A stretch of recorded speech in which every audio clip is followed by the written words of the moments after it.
안녕하세요. 강의 시작합니다.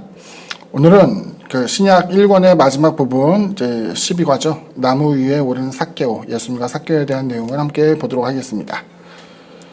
먼저 첫 번째 주제입니다. 삭개오는 예수님을 만나기 위해 난관을 극복합니다. 본문 말씀 읽어드릴게요. 예수께서 여리고로 들어가 지나가시더라. 삭개오라 이름하는 자가 있으니 세리장이요 또한 부자라. 그가 예수께서 어떠한 사람인가 하여 보고자 하되 키가 작고 사람이 많아 할 수 없어 앞으로 달려가서 보기 위하여 돌 무화과 나무에 올라가니 이는 예수께서 그리로 지나가시게 되밀어라 이야기합니다. 먼저 이제 삭개오가 누구인가에 대해서 한번 이해를 해볼까 합니다. 성경에서 언급된 것은 세리장이며 부자라고 되는데 당시 이제 세리라고 이야기하면은 사람들에게 이제 천대를 받던 사람이었어요. 근데 세리는 지금으로 따지면 이제 세무 공무원으로 해당할 정도로 권력 있는 사람이었고 또 세금을 거둘 수 있는 징수하는 사람이었는데 이제 부자이기도 했습니다. 공무원인데 어떻게 부자이지 생각할 수 있겠지만은 당시 이제 세리들은 로마 정부로부터 따로 급료를 받지 않았어요. 그럼 어떻게 벌이를 하는가? 정해진 세수가 있으면 그 세수에 그 이상 되는 것을 거두어서 세금을 낼 것은 전화해서 내고 나머지 것은 자신의 이문으로 취할 수 있었기 때문에 당시 이제 많은 탐욕을 갖고 있었던 사람들이 세리가 되면 이제 다른 사람의 것을 강탈하여 큰 부자가 되는 경우가 종종 있었습니다. 게다가 이제 삭개오에 대해서 이야기할 때 이는 그냥 하나의 세리가 아니죠. 세리장이라고 표현됐기 때문에 지금으로 보면 상당한 직급을 갖고 있는 사람으로서 우리가 이해할 수 있습니다. 그리고 당시 유대인들은 이제 사마리아 사람과 더불어 세리도 죄인이요 또한 이방인으로 함께 여기게 되었습니다. 다시 말하면 하나님의 은혜를 입지 못하는 사람이고 구원에 이르지 못하는 것이라고 생각했던 것이었죠. 근데 그 삭개오가 이제 성경 본문에 보면은 예수님이 어떠한 사람인가 해서 그를 보고자 했었습니다.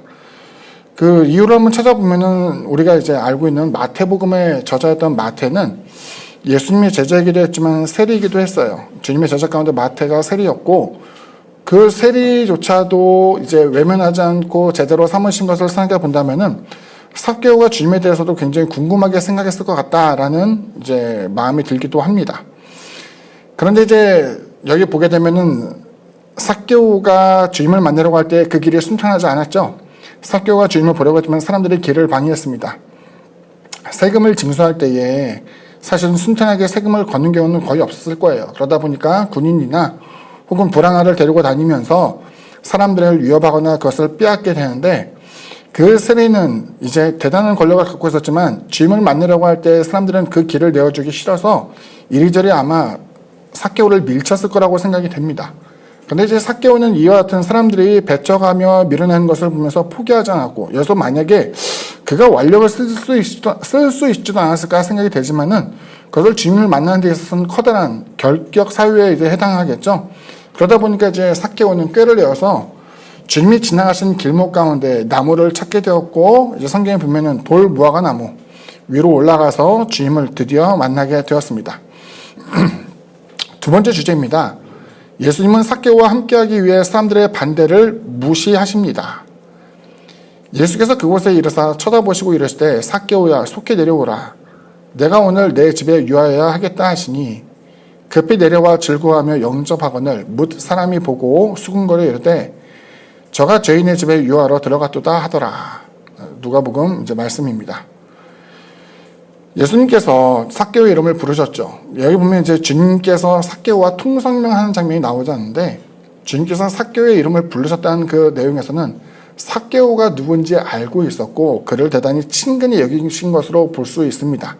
세리장이었기 때문에 그의 직급을 언급할 수도 있고 또 그에게 대해서 이제 다른 험한 말도 할 수 있었겠지만은 주님께서는 삭개오의 이름을 친근하게 불렀을 뿐만이 아니라 내가 오늘 내 집에 유하여야 하겠다라고 이야기하며 친근하게 그와 같은 말씀을 건네셨죠.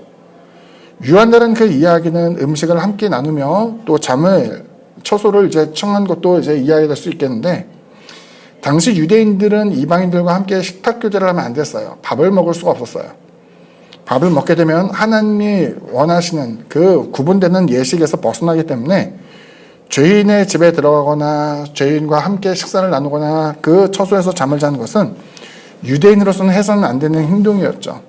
하지만 그럼에도 불구하고 주님께서는 차별 없이 삭개오를 대하게 되었습니다. 그리고 이는 곧 사람들의 저항을 맞이하게 되었죠. 우선 삭개오는 주님을 맞이하기 위해서 내려왔어요. 그리고 그것을 그냥 평범한 것으로 여기지 않고 기뻐했습니다.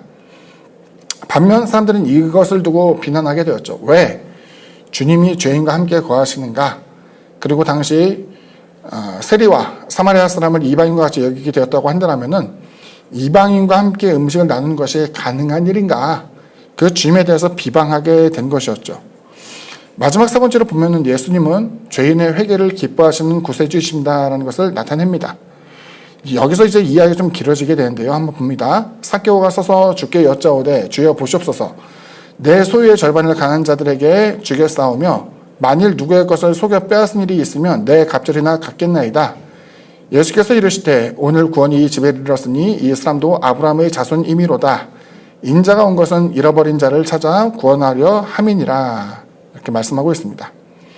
삭개오의 회개가 이루어진 것을 보았을 때 그는 더 이상 죄인이 아니라는 것을 보여주는 것이었죠. 그리고 삭개오가 내 소유의 절반을 가난한 자에게 주며 또 다른 사람의 것을 속여서 빼앗는 것. 이전 성경에서 토색한다라는 표현을 썼는데 어감이 이제 상당하죠. 속여서 빼앗은 것이 있으면 그것을 내 갑절이나 갚겠다라고 이야기합니다. 율법의 요구를 보게 되면 다른 사람의 것을 훔치거나 이제 가져가게 되면은 2배에 대하여서 그 보상을 하게 돼 있었어요. 삭개오는 이것을 내 갑절이나 갚겠다고 하는데 아까 있는 본문을 함께 보게 되면 자신이 갖고 있는 큰 재산의 절반은 이미 떼어서 가난한 사람에게 주고 나머지 절반 가운데서도 토색한 것이 있으면 4배나 갚겠다고 했는데 그가 형성되었던 재산의 대부분이 토색하여서 이루어진 것이라고 한다면 그는 아마 거지가 됐을 거예요. 여기 보게 되면 삭개오는 미뤄 짐작하건대 그렇게 악한 사람은 아니었을까라는 생각이 듭니다. 물론 세리장이었기 때문에 큰 부자인 것은 확실하고 대부분의 사람들이 그가 다른 사람의 것을 토색하고 강탈하고 빼앗아서 부자가 됐을 거라고 생각했지만은 그 삭개오가 주임을 영접하는 장면도 그렇고 주임이 들어왔을 때에 주임이 부자 청년에 대한 이야기입니다. 너는 모든 것을 가난한 자에게 나누어주고 너는 나를 따르라 라고 이야기할 때 부자 청년은 자신이 부자이기 때문에 그것을 떠나갔잖아요. 염려하면서 떠나가는데 삭개오에게는 주님께서 그러한 지시를 내리거나 권유를 하시지도 않았어요. 단지 자신의 집에 주님이 들어오신다는 이야기를 듣고 주님을 영접하는 과정에서 기뻐하면서 주님이 들어오는 그 순간 내 모든 소유의 절반을 가난한 자에게 나누어주고 토색한 것이 있으면 속여서 강탈한 것이 있다고 한다면은 내가 4배나 갚겠다라고 이야기하는 회심의 모습을 보여주게 되었죠. 주님은 이 사람에 대해서 다음과 같이 평가합니다. 이르시되 오늘 구원이 이 집에 이르렀으니 이 사람도 아브라함의 자손이미로다. 인자가 온 것은 잃어버린 자를 찾아 구원하려 함이니라. 사람들은 그 세례에 대해서 유대인이 아닌 죄인이요 또 하나님의 구원에서 완전히 배제된 사람이라고 생각하였지만 주님은 잃어버린 자라는 그 표현을 통해서 그의 모습이 본래 잃어버렸다는 것은 원래는 제 위치에 있었다는 것을 이제 표현하는 거잖아요. 그래서 원래는 그 역시도 하나님의 사람이라는 것을 보여주고 있죠. 그리고 이 사람도 아브라함의 자손이다라고 이야기할 때는 혈통적으로 아브라함의 자손이라는 것은 모두 다 알죠. 여기서 언급하는 것은 구원의 대상이 되었다라는 것을 언급하게 된 것이었죠.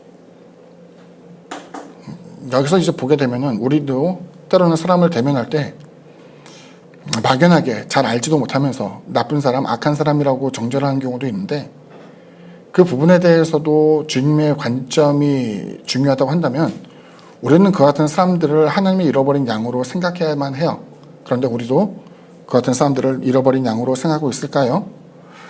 예전에 이제 지하철을 타면서 예수천당 불신족을 보게 되면은 교회를 안 다니는 사람한테 물론 도발을 위해서 혹은 그 사람들에게 어떤 충격요법을 주기 위해서 했을지는 모르겠지만은 지옥의 자식, 사탄의 자식 이렇게 이야기하면서 모욕하고 정죄하는 경우도 많이 있었어요. 근데 그것을 보면서 저런 모욕을 들으면서 과연 선한 마음으로서 교회에 찾아갈 수 있는 사람이 있을까라는 의구심이 든 적도 정말로 많이 있었어요.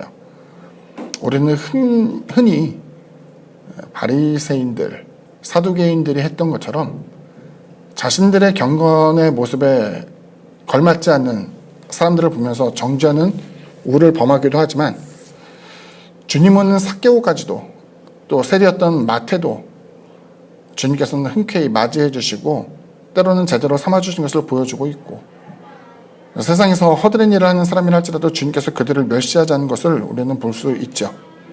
그렇기 때문에 우리 모두는 우리를 포함한 또 우리가 아닌 다른 모든 사람에 대해서 하나님의 형상으로 지음받았다는 것을, 또 그들 역시 아브라함의 후손, 유대인을 이야기하는 것뿐만이 아니라 믿음을 가진 사람은 다 아브라함의 후손이고 모든 사람이 구원받기를 원하는 것이 하나님의 뜻이라고 한다면은 그들 역시 하나님의 잃어버린 자임을 기억해야만 할 것입니다. 그래서 주님이 삭개오를 만나고 삭개오의 회심과 더불어 은혜를 주님께서 확장시켜 주었던 것처럼 같은 은혜를 함께 나눌 수 있게 되기를 주님의 이름으로 부탁을 드립니다.